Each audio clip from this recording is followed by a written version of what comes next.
Salut, une fois de plus, bienvenue sur ma chaîne. Aujourd'hui dans cette vidéo, on va travailler sur la fonction getOpenFileName de QFileDialog. Alors c'est quoi QFileDialog.getOpenFileName? Alors c'est tout simplement l'objet ou la boîte de dialogue qui nous permet d'ouvrir un fichier sur un logiciel. Alors ce qu'on va faire avec QFileDialog, c'est que on va ouvrir un fichier texte et l'afficher dans notre edit line. Voilà, tout simplement. Alors pour commencer, on aura besoin d'un nouveau bouton pour appeler la boîte de dialogue qui va nous permettre d'ouvrir le fichier. Voilà. Donc on va faire ceci, on va le créer ici plus bas. Donc on va faire un self.ouvrir, c'est le nom de ce bouton, donc le nom de l'objet, voilà. Maintenant on appelle que push button. Là maintenant on met le nom du bouton. On va l'appeler ouvrir un fichier texte. Voilà. Maintenant on va pas oublier de l'ajouter dans notre layout. Donc, on va le mettre au-dessus des autres objets. Donc il sera le premier objet sur notre fenêtre. Donc, on va faire un vbox qui est le nom de mon objet ici, vbox.add widget. Voilà, on va mettre self.ouvrir. Voilà, maintenant on va effectivement appeler QFileDialog. Donc on va créer une condition au même niveau que ces différentes autres conditions. Bon, avant de le faire, on va d'abord créer la connexion. Donc je vais juste copier ceci. Voilà, copier et le coller là. Maintenant on va juste changer ceci, mettre ouvrir. Voilà, c'est tout. Donc maintenant on va créer la condition if signal .text égal à ouvrir un fichier texte. Alors qu'est-ce qui se passe? On crée cette variable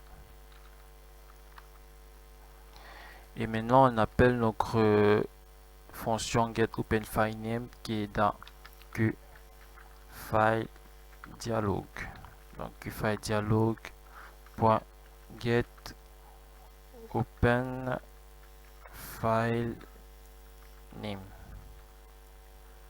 Voilà. Donc je rappelle déjà que QFileDialog se trouve aussi dans Qt Widgets. Donc qu'est-ce qui prend en paramètre? Là on a la fenêtre parent qui est self. On a le nom de notre boîte de dialogue, on va l'appeler ouvrir. Pardon, ouvrir un fichier.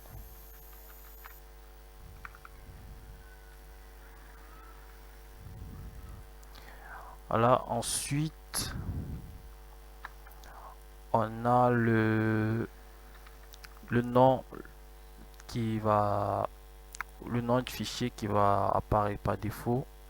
Donc on peut l'appeler, on peut se passer de ça en mettant juste ces deux double quotes ou on met un nom. D'ailleurs on va laisser comme ceci. Ensuite on a le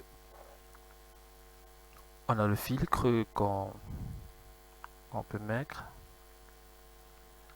qu'on devrait mettre, voilà, qu'on doit mettre. Donc, alors on met le nom du filtre texte. Déjà ce nom on le met arbitrairement, donc on peut mettre le nom qu'on veut là, texte. Mais ce qui est important, c'est ce qui va suivre. Là on a le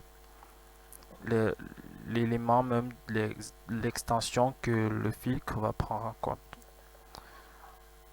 Voilà, ceci .txt.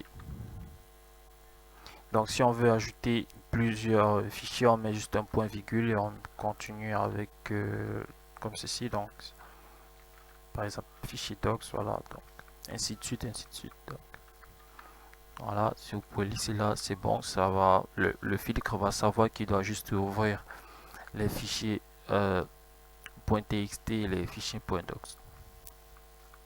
Donc ici on va juste ouvrir les fichiers .txt, donc je vais enlever ça. Voilà. Maintenant il y a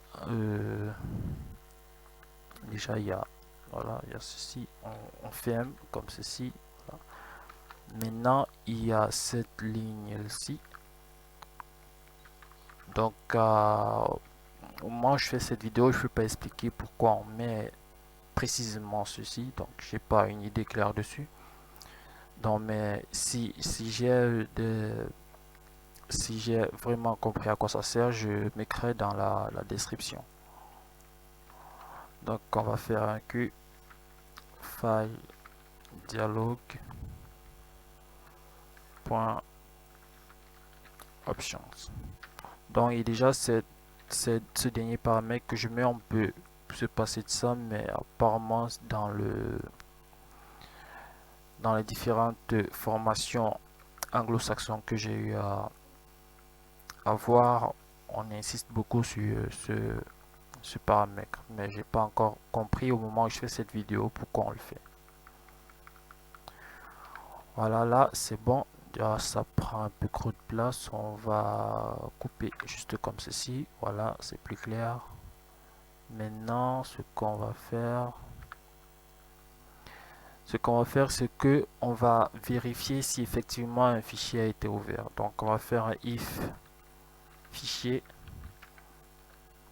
comme ceci. On va là, ça permet de savoir si un fichier a effectivement été ouvert, parce qu'on peut appeler la boîte de dialogue avec notre bouton ouvrir un fichier sans forcément choisir un fichier. Donc on peut annuler l'ouverture.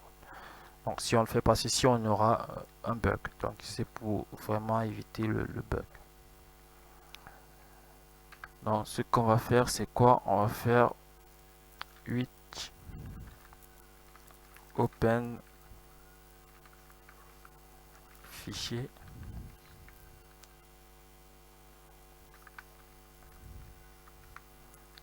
Là, as f.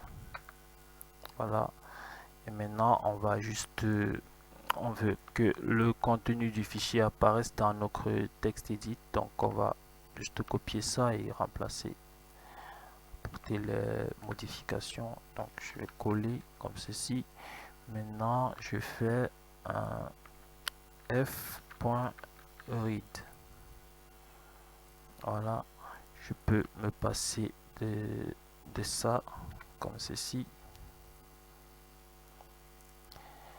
et même de ça. Voilà.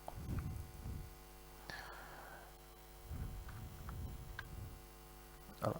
Donc ce qu'il faut comprendre, c'est que dans un fichier, on a l'arborescence et le nom du fichier. Donc si le fichier par exemple c'est document.txt et qui se trouve dans C, alors ce qu'on va avoir là c'est c:/document.txt. Donc par exemple on a, si on regarde ici, on a l'arborescence et on a le nom du fichier qu'on est en train d'ouvrir.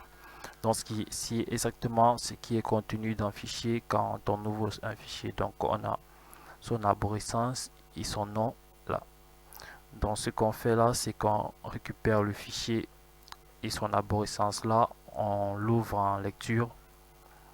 Voilà, et maintenant on lit effectivement ce fichier dans notre texte éditeur, notre texte edit qui est qui est l'objet texteur ici.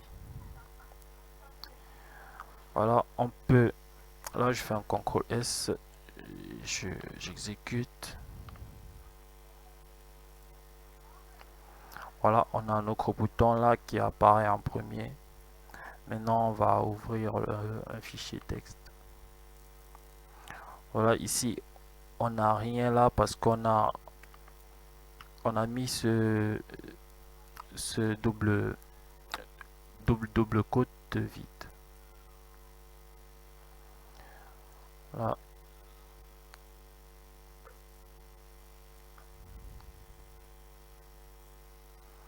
Voilà, maintenant on va ouvrir ce fichier là comme ceci.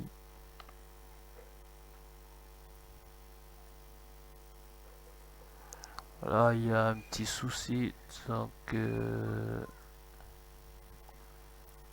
voilà, on a un petit souci là. Voilà, il y a ce détail que j'ai négligé. Alors, il y a ici, on a deux valeurs qui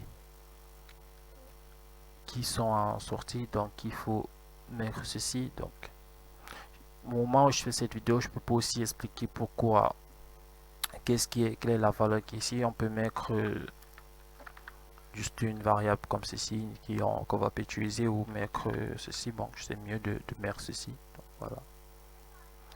Donc, on va encore exécuter.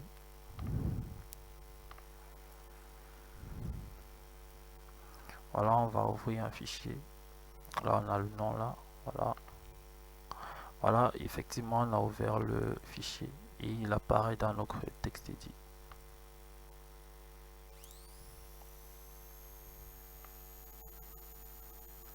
Là, on peut aussi ajouter d'autres fichiers, d'autres textes en faisant par exemple celui-là, on affiche là, plus bas. Ou tout simplement écrire. Donc là, on faisait juste pour les vidéos précédentes, on peut tout simplement écrire comme ceci, voilà, comme dans les vidéos précédentes. Donc ici, notre programme est juste limité à ouvrir un fichier. Alors ce qu'on va faire dans la prochaine vidéo, c'est que l'on va ouvrir, on aura la possibilité d'ouvrir le fichier, un fichier texte, et on aura aussi la possibilité de faire des modifications et enregistrer le nouveau fichier dans le disque dur. Alors c'est tout pour cette vidéo, j'espère que vous l'avez apprécié. N'hésitez pas à laisser un like, abonnez-vous à ma chaîne, laissez un commentaire. Merci d'avoir regardé, à plus.